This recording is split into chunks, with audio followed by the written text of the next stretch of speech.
to America's presidential election. The news today just confirms that the result in November could be a disaster for us too, because of the man that Democrat candidate Kamala Harris has just picked to be a vice president if she wins, as polls suggest she might. Governor Tim Walz of the great state of Minnesota. Tim Walz, the Minnesota governor. That would make Kamala Harris with Walz the most left-wing team in the White House ever. I mean, this is history in a bad way, from White House to woke house. And if the world's looking for leadership, dear God. Now, it's true that Harris picked Walz in part because of the same stupid identity politics that got her, totally unqualified, the job as America's vice president nearly 4 years ago. I mean, Harris was picked by President Joe Biden as his running mate because she was a black woman.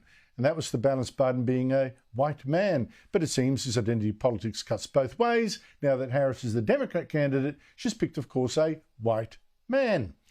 What's more, a white man now being sold as a solid, plain talker from the Midwest, which Harris also needs to balance her because she's a Miss Far-Left word salad from woke California. But how much of this supposed balance is simply a lie? You see, picking Walz says an awful lot about Harris and none of it good when you look closely. Donald Trump, in fact, who's been trailing Harris in the polls, is now gloating. He says picking Walz makes this Democrat pairing, Harris and Walz, the most radical left duo in American history. And Trump's own running mate, his J.D. Vance, says exactly the same. I think it's interesting, actually. They make an interesting tag team because, of course, Tim Walz allowed rioters to burn down Minneapolis in the summer of 2020, and then the few who got caught, Kamala Harris helped bail them out of jail. My view on it is it just highlights how radical Kamala Harris is. This is a person who listened to the Hamas wing of her own party and selecting a nominee. Now, that's not just spin. For instance, this Governor Walz is himself so woke that he ordered tampons to be made available even in boys' bathrooms in schools. He's allowed supposedly transgender children to get sex changes. He's given illegal immigrants full social welfare benefits, which is handy because Harris, Biden's board czar, has meanwhile let in 10 million of them. And he signed in new laws last year removing any limits at all to abortion so that you can abort even a perfectly healthy baby in Minnesota at 9 months. And of course, he's also a global warming believer with net zero policy so extreme that our own climate change minister, Chris Bowen, admires him. But most damaging so far, as J.D.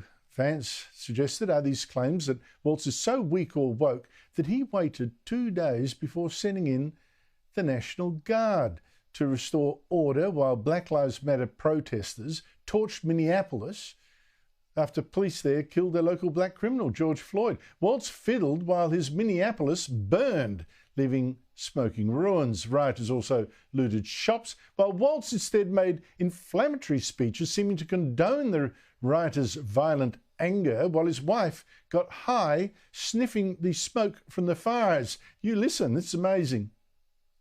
I refuse to have it take away the attention of the stain that we need to be working on is what happened with those fundamental institutional racism. I could smell the burning tires. And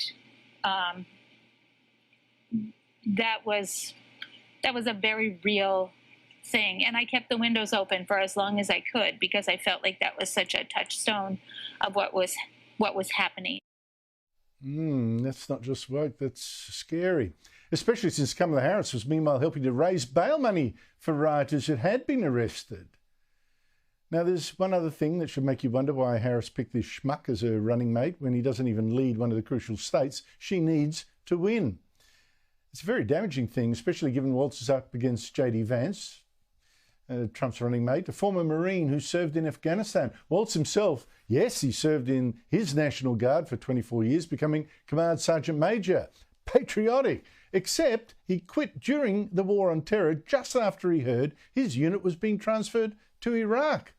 And the man who replaced him as Command Sergeant Major says, well, I needed to hit the ground running and take care of the troops and tell them we were going to war. For a guy in that position, Walz's, to quit is cowardice, a traitor. So, Why did Harris pick Walz to be a vice president if she's elected, rather than, say, Josh Shapiro, governor of Pennsylvania? That's her battleground state she really does need to win. And there are three theories, none are flattering to Harris. One, she actually prefers Walz's woke leftism. Two, Shapiro is too smart for her, too ambitious. He'd show her up, unlike Walz. And three, Shapiro is Jewish, and well, Harris doesn't want to offend people who hate Israel, including people who just don't like Jews. But Shapiro was still there, good team player, at that Pennsylvania rally where Harris introduced Walz, and he led the crowd in a chant that is Walz's playground contribution to political debate. He's a weirdo.